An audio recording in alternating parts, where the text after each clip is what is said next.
Salam, perkenalkan nama saya Vicky Muloko, mahasiswa Sekolah Tinggi Agama Kristen Kupang, Prodi Pendidikan Agama Kristen semester 6, dan di video ini saya akan menjelaskan pertanyaan dari mata kuliah Neuroteologi sebagai nilai UAS.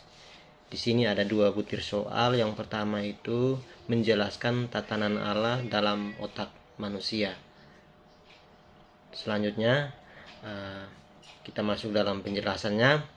Nah, dalam pandangan Alkitab, tatanan Allah dalam otak manusia itu mencakup hubungan yang komplit antara Allah sebagai pencipta dan manusia sebagai makhluknya. Nah, segambar dan bahwa manusia disegambar dan serupa dengan Allah itu terdapat dalam Kejadian 1 ayat 27, yang berarti bahwa manusia memiliki potensi untuk mencerminkan sifat-sifat Allah dalam hidup manusia. Nah, Alkitab juga mengajarkan bahwa Allah menciptakan manusia dengan memberikan akal budi, kemampuan untuk berpikir, merasa, dan mengerti. Itu Kejadian 2 ayat 7. Nah, oleh karena itu, tatanan Allah dalam otak manusia melibatkan kapasitas manusia untuk berinteraksi dengan Allah.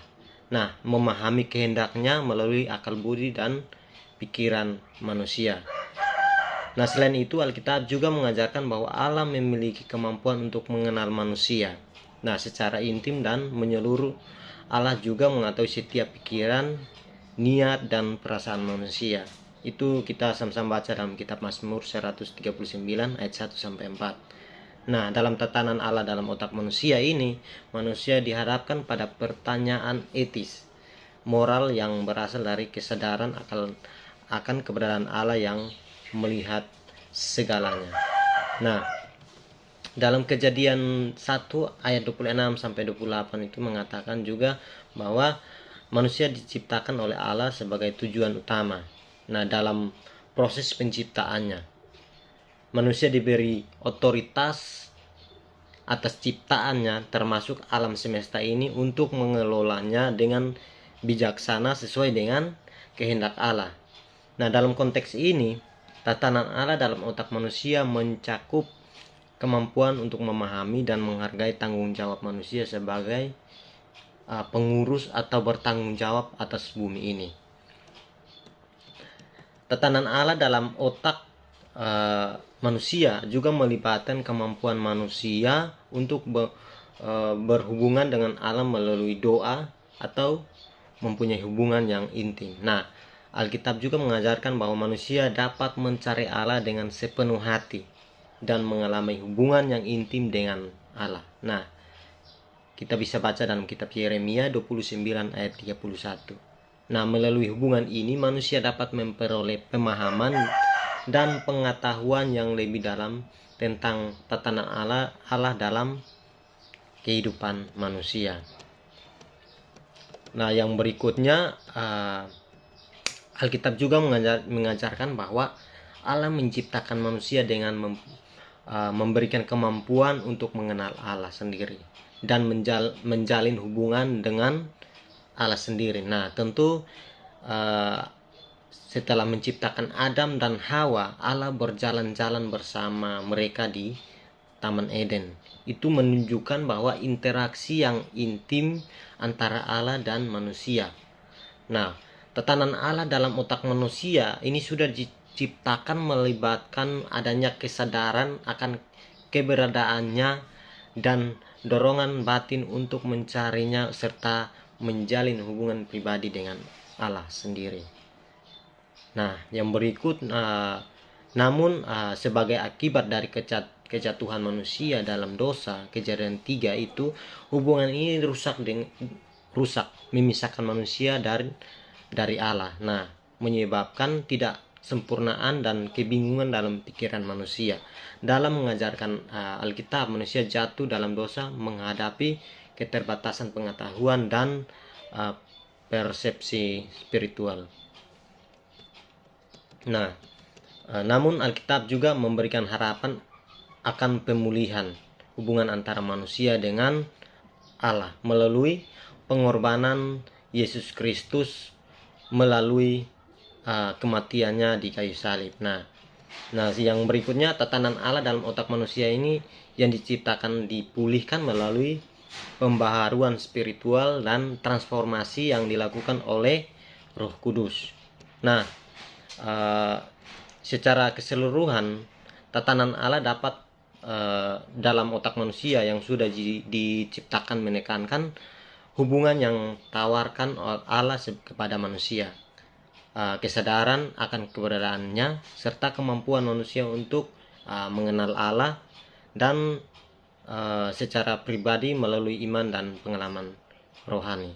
Nah, penting untuk kita dalam menginterpretasi tentang tatanan Allah dalam otak manusia itu ini penjelasan di atas, penjelasan ini kita sama-sama belajar bahwa bagaimana Tuhan mempunyai tatanan dalam menciptakan manusia. Nah, yang berikut pertanyaan yang berikut, proses keserupaan dengan Kristus berdasarkan kajian neuroteologi. Berikan contoh perilaku, kebiasaan, kelemahan apa yang perlu diperbaiki dari diri Anda menuju keserupaan dengan Kristus. Nah, yang pertama saya akan menjelaskan proses keserupaan dengan Kristus berdasarkan kajian neuroteologi. Nah, proses keserupaan dengan Kristus dalam konteks neuroteologi melibatkan pemahaman tentang hubungan antara otak, kesadaran, dan pengalaman rohani. Nah, tentu neuroteologi adalah bidang penelitian yang mempelajari interaksi antara sains saraf dan agama atau spiritual. Nah, dalam pandangan neuroteologi, pengalaman spiritual ini dipahami sebagai hasil dari aktivitas otak yang komplit.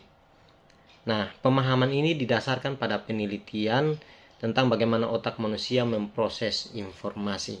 Nah, tentu pengalaman emosi dan persepsi diri melalui metode neuroimaging dan studi psikologis. Nah, para peneliti telah mengidentifikasi area otak yang terkait dengan pengalaman spiritual, termasuk perasaan kedekatan dengan Tuhan atau kesatuan dengan Allah. Nah, yang berikut, proses keserupaan dengan Kristus itu melibatkan peniruan atau penggabungan dengan ajaran yang diteladan oleh Kristus.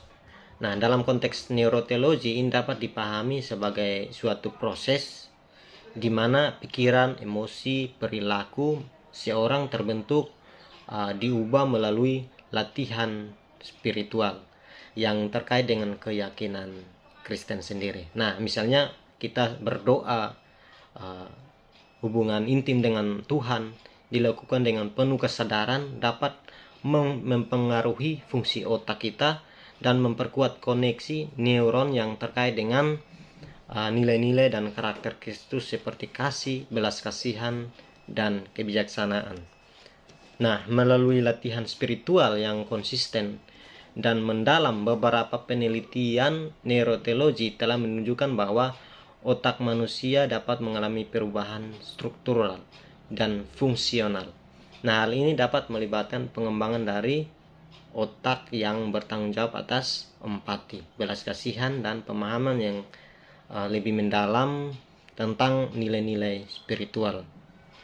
Nah, dalam konteks keserupaan dengan Kristus ini, proses ini dapat mengarah pada peningkatan kemampuan individu untuk menginternalisasi ajaran Kristus yang mengembangkan sifat-sifat Kristen dalam mengalami kehidupan rohani yang lebih mendalam. Nah, tentu teladan Kristus itu yang harus kita ikuti.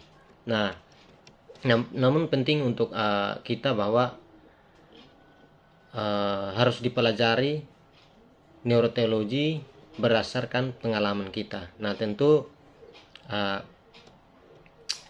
ini sangat berkaitan dengan bagaimana pengalaman saya dalam mengikut Tuhan, keserupaan dengan Kristus. Nah, ini saya akan menjelaskan kekurangan saya. Nah, ini kekurangan saya adalah dalam doa atau hubungan intim dengan Tuhan itu yang masih kurang. Nah, kebiasaan ini tidak menjaga komunikasi yang konsisten dengan Tuhan melalui doa dan meditasi seperti setiap hari saya berdoa pagi dan malam. Terkadang tidak, dan bukan saja dalam doa barulah kita memiliki hubungan, tetapi setiap pekerjaan itu yang kita lakukan harus bersama-sama dengan Tuhan. Nah, itu semua harus penuh kesadaran dengan Tuhan. Nah, yang berikut keserupaan dengan Kristus itu melibatkan pengembangan kehidupan doa yang lebih dalam dan kesadaran akan kehadiran Tuhan dalam setiap aspek kehidupan. Nah, dalam proses keserupaan dengan Kristus ini penting untuk mengembangkan kehidupan doa yang lebih dalam, artinya menjaga komunikasi yang konsisten agar kita mendekat dengan Tuhan atau keserupaan dengan Kristus sendiri. Nah, yang melibatkan meluangkan waktu secara teratur untuk berdoa, baik dalam momen refleksi pribadi maupun dalam komunikasi keagamaan. Nah, tentu doa ini harus konsisten sehingga mempunyai hubungan yang erat dengan Tuhan, memperkuat iman kita dan mencari kebijaksanaan dan bimbingan Tuhan. Nah, tentu itu masih perlu yang harus saya lakukan. Biarlah saya mempunyai kesadaran untuk terus berjuang setiap hari, lebih mempunyai hubungan yang intim dengan Tuhan dalam setiap doa.